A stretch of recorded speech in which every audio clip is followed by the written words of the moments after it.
For today's video guys, pag-uusapan natin paano nga ba magkaroon ng cash loan offer dito kay Maya Business. Even ako guys hindi rin ako makapaniwala na nagkaroon ako ng offer sa kanya last year ng cash loan. Even meron akong bad credit history. Yes guys si Maya Business ay nag-offer ng cash loan sa mga merong bad credit history at isa ako sa mga patunay na na-offeran niya last year. And ngayon nasa 6,800 na yung credit limit na offer niya sa akin. Pero napansin ko lang dito kay Maya Business, nagkaroon siya ng konting pagbabago at isa yon sa pag-uusapan natin ngayon. Kaya naman kung interesado ka, keep on watching.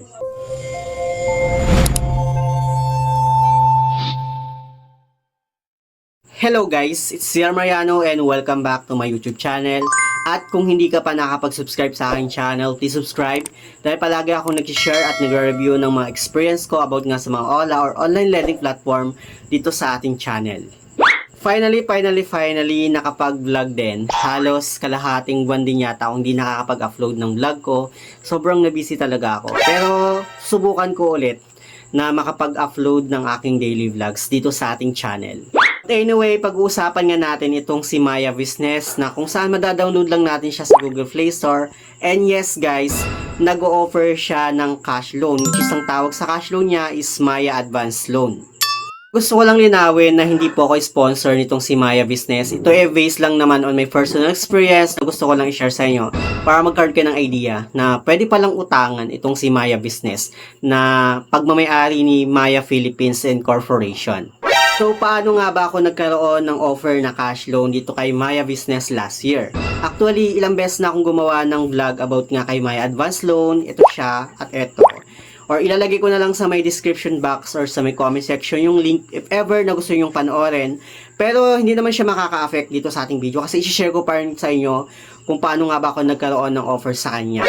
Mga August last year, dinownload ko nga itong si Maya Business at gumawa ako ng account ko sa kanya hindi para umutang, kundi para gamitin siya sa pag-convert ng SpayLater into Maya Business. At hindi ako aware noon na nag-offer pala siya ng cash loan.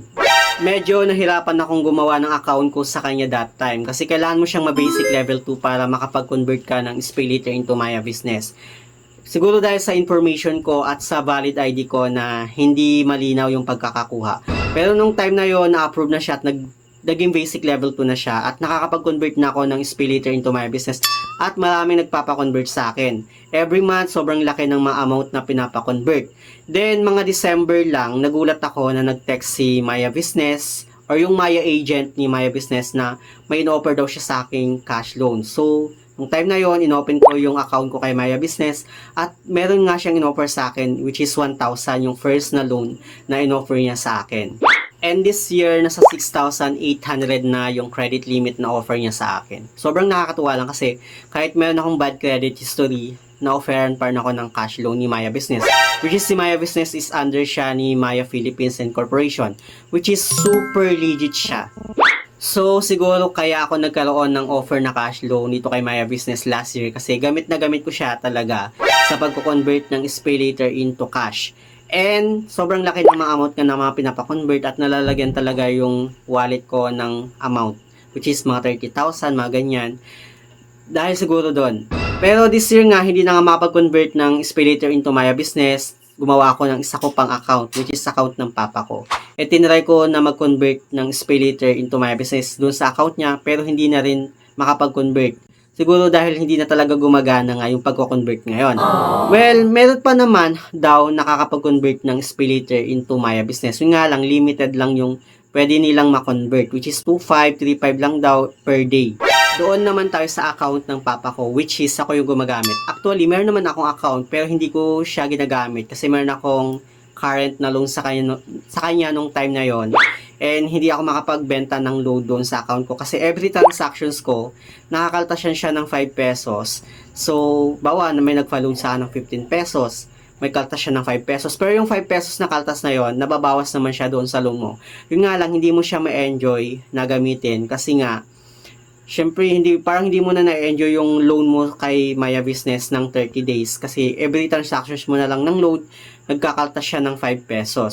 So yung nangyayari, yung account ng papa ko yung ginagamit ko sa pagbebenta ng load, nilalagyan ko talaga siya ng 2,000, 3,000 para makapagbenta ko ng load kasi mostly pag nagbebenta ko ng load, ang baba lang ang tina-charge niya compared kay GCash. Di ba kay GCash pag magpapaload ka, yung 10 pesos mo, 12 pesos yung ikakaltas niya. While kay Maya Business, yung 10 pesos mo nasa 9.42 pesos lang ganon. So, mas malaki yung kikitain mo kapag si Maya Business yung gagamitin mo. So, yung account nga ng papa ko yung ginagamit ko sa pagbebenta ng load. Until nagulat na lang din ako na nagkaroon din ng offer ng loan yung account ng papa ko. Kahit 1 month ko pa lang siyang ginagamit sa pagbebenta ng load. Okay, yung account ko, first na offer niya sa akin is 1K. Yung account naman ng papa ko, first na offer sa kanya is 1.5. Pero ngayon, nasa 6,800 na yung offer niya doon sa account ko kasi medyo matagal na akong gumagamit. At doon naman sa account ko, nasa 3,000 plus naman yung sa papa ko. So, yung tips dyan, para magkaroon ka rin ng offer na cash loan dito kay Maya Business, gamitin mo lang ng gamitin si Maya Business. If ever naman na business owner ka, at nagbebenta ka ng load, gamitin mo lang si Maya Business sa pagbebenta ng load kasi malaki yung kikitain mo sa kanya doon sa pagbebenta ng load. At lagyan mo lang ng amount yung wallet mo sa kanya, which is 2,000, ganun. Huwag mo lang siyang galawin ng 1 month. Para mali mo magkaroon ka rin ng offer kasi yun din yung sinabi ng iba na ganun lang yung ginawa nila at nagkaroon nga din daw sila ng offer na cash loan kay Maya Business. Anyway, napansin ko lang din dito kay Maya Business, nagkaroon siya ng pagbabago, which is hindi ko alam kung ako lang ba yung nakapansin. Kasi dati, kapag nagta-transfer ako ng GCash to Maya Business, gamit yung QR code ko kay Maya Business, wala siyang charge. Kung ano yung amount na nilagay ko ay na tinransfer ko, yun din yung amount na ma-receive ko kay Maya Business. Ngayon, halimbawa 500 yung transfer ko sa GCash to Maya Business gamit yung QR code.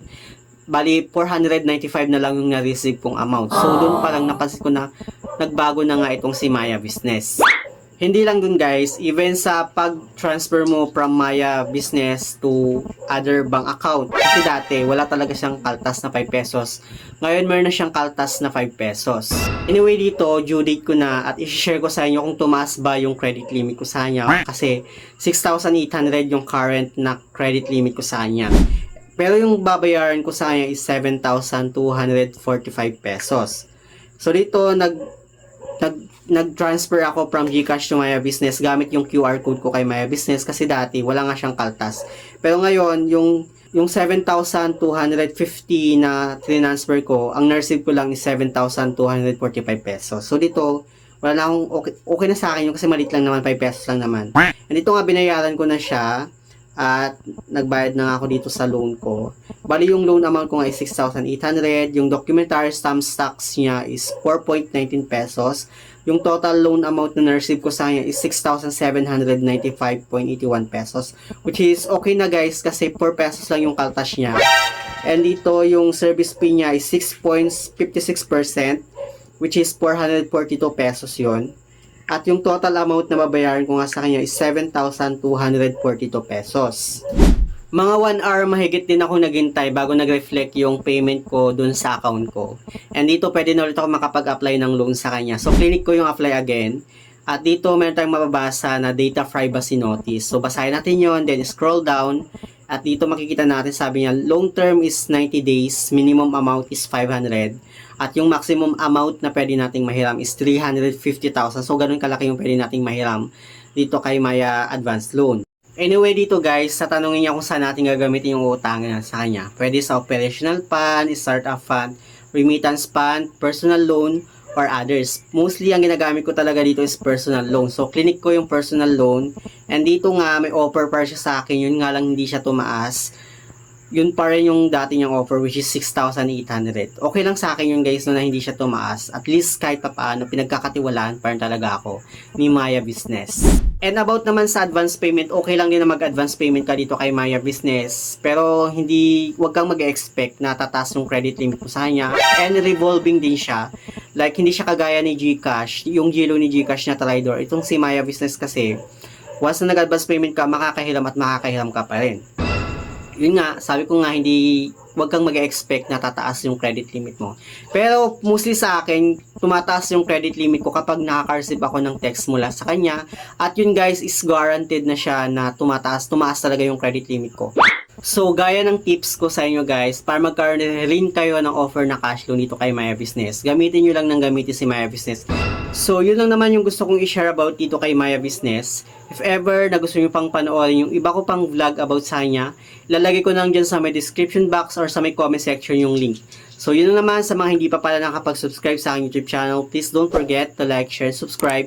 Click the notification bell para lagi kang updated sa aking mga susunod na video.